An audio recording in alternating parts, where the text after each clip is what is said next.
Hello, Holy One. Hello, hello. Welcome to this space. Welcome to this space.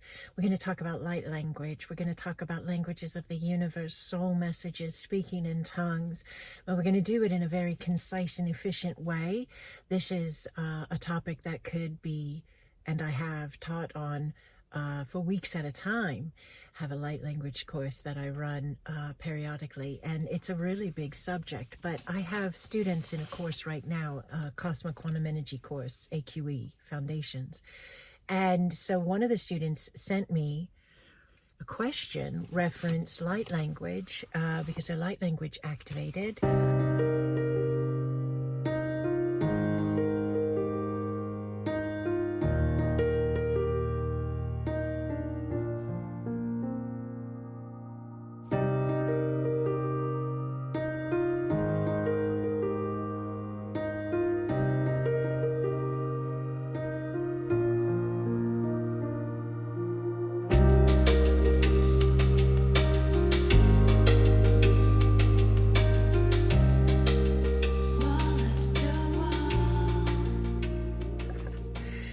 Awesome. Shout out to you. High five. That's beautiful.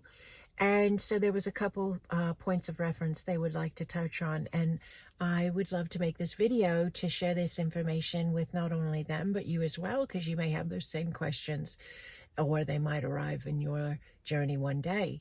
So languages of light language, speaking in tongues, it is when spaces of our remembrance are able to vibrationally be present in our now that have to do with other languages that we hold, speak, carry, and everything is energy and everything holds a vibration, a signature of its own, and light language is the same. So once you are in a certain space of your flow, your vibratory state that holds a resonance with your light language, your languages align and come in.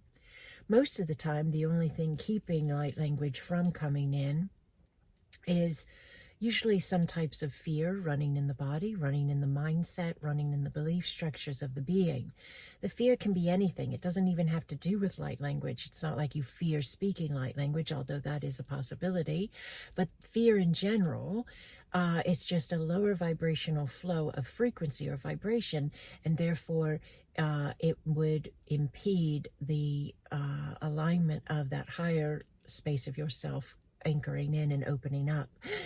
But that's okay. That's what the entire process of being human is all about, is to allow the release of fear and the rise of love and all the different incremental spaces of us, including the way we think, the way we speak, the way we act, the way we feel about ourselves and the world around us. So if you are looking to speak your languages of light and they haven't come in yet, allow no judgment. That's the first step that would be most beneficial. Allow no judgment. Just allow gratitude for the opportunity that that the languages may come. Not gratitude if and when they come, but gratitude, period. That's a really freeing state of being to hold in all things. But so one of the questions was, at what point did you know what your light language meant? And so I get that question a lot. Light language is beyond a specific interpretation, because light language is the language of universe. It is the language of source. It is the language of the Holy Spirit. It is the language of the divine itself that is then inhabiting all these different formats, variation points, lifetime spaces, soul connections, to allow itself to expand, to explore itself and expand. So because that light language is the language of the divine, and the divine is ever expanding, the interpretations of light language are not a direct. So it wouldn't be like you could say, I have a phrase that I say a lot, chonokea. Chonokea. That is light language. It is a language of the universe. When I speak it, you hear it. And if you're listening with your mind's going to say, what does that exactly mean? If you're listening with your heart is going to feel what it means and allow what it means. And I have an interpretation that I have given to it, but I always let everybody know that that interpretation is one space of it, and it is too vast to box up into that one and only alignment. But I say that Chonokea means peace unto you. And it can mean beyond that as well. So light language is that way. Because we're ever expanding, the universe is ever expanding, we are the divine in form, and therefore that these languages of that space of us, that connection point of us, are ever expanding as well. So they can be hold direct meaning, absolutely, but they will hold the meaning in connection with those that are receiving and interpreting. So I will speak this to a group of, 100 people, and they will all hear accordingly. You might have a big swath of the group all kind of feeling it means this, but you could have another large percentage of the group picking it up in a different way, and an individual with an entirely different read on it, because it's being interpreted by the heart. So interpretation is left to the receiver, and also at the same time, those speaking. I can tell you in a group space or an individual space, that language was offering clearing, and that language was having to do with your remembrance of your essence. And so then the individuals receiving could say, that aligns, that resonates, I get that. And then someone else receiving also might say, I felt it was this, and so we allow, because that's just how vast it is. Another question was, did you know when you first started having light language flow out of you, did you know that it contained healing frequencies or activations and clearings, etc.?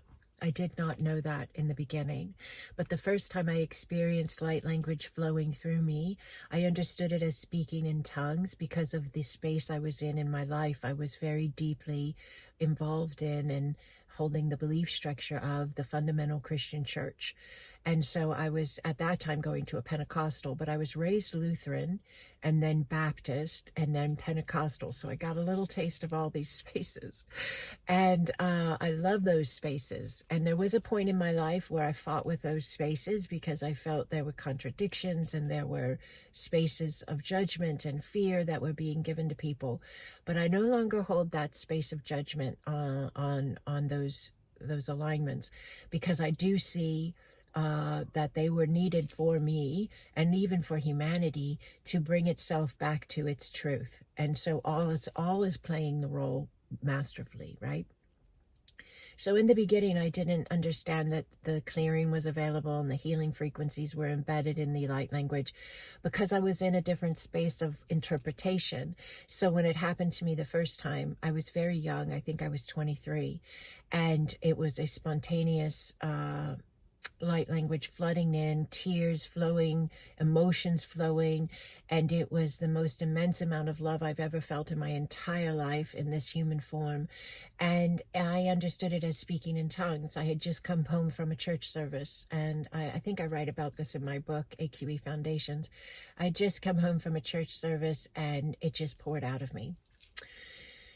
So at that point, my interpretation was coming in that it was the Holy Spirit, the divine, flowing through my form, letting me know how loved I am, and how present the divine is within me. So then, many years down the road, I experienced it again, but this time I had been studying consciousness, energy, frequency, vibration, and I understood language in a new way in general. I now understood that every word holds energy. Every thought holds energy. And so when I was having light language come through me, I was like registering, oh, so these are higher vibratory states of energy packaged in this language that is from the soul, from the universe, from the divine, from the I am. And then I understood, therefore, that energy is coming into the now through the speaking I'm doing. And so it is offering that higher vibratory state of energy and frequency and vibration to the now. And then over time, I leaned in and I began to kind of interpret that a little bit deeper and a little bit further. And I could tell, I began to learn when the energies were clearing, when the energies were expanding, when the energies were healing energies, whatever it was that was happening is happening when light language is flowing. And there's so much that happens. And this is all an ever expanding understanding. So I'm continually growing in my understanding of light language. I began realizing I could also speak the languages of others. And so sometimes I will do that either in a client session and or a group space and or one-on-one or a destination event. I will allow myself to just read the energy of the person or the group, and then allow the languages to come through that are present in those spaces via those souls. And that's really awesome as well. That's a really beautiful thing. I love doing that. And it's very interesting to hear different languages. There's so many, they're innumerable. So these are just two of the questions that came in. I thought they were phenomenal, and I wanted to share them in a group space like this so that others that may hold these questions could hear them as well. I loved how the student who's in my course shared this information with me. And they also mentioned not only did they have the light language come in just this weekend, so how cool is that? But they registered the ego coming up as the light language was coming on and coming in and flowing through, and the mind judging what was coming out of their mouth and wanting to box it up and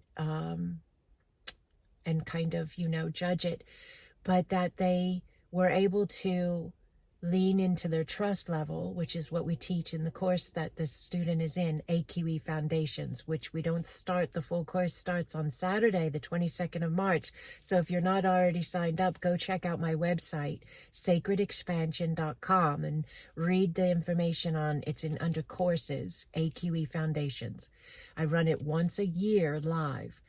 So the students in that course, and they had this light language activation happening this weekend, and the mind wanted to judge, but they were able to implement this new level of self-trust, which is what we teach in this space. They've been activated and attuned to in this space, a new level of self-trust, self-love, and allowance, self-allowance, the allowance of their flow. And they were able to then have that space of expansion unfold. So it's incredibly beautiful. They even mentioned for some time they've had a lot of bottlenecking of energy in the neck and the throat and the chest area. And that usually is a really big sign of the languages are wanting to come forth, the languages of your soul, the languages of your light. You are light.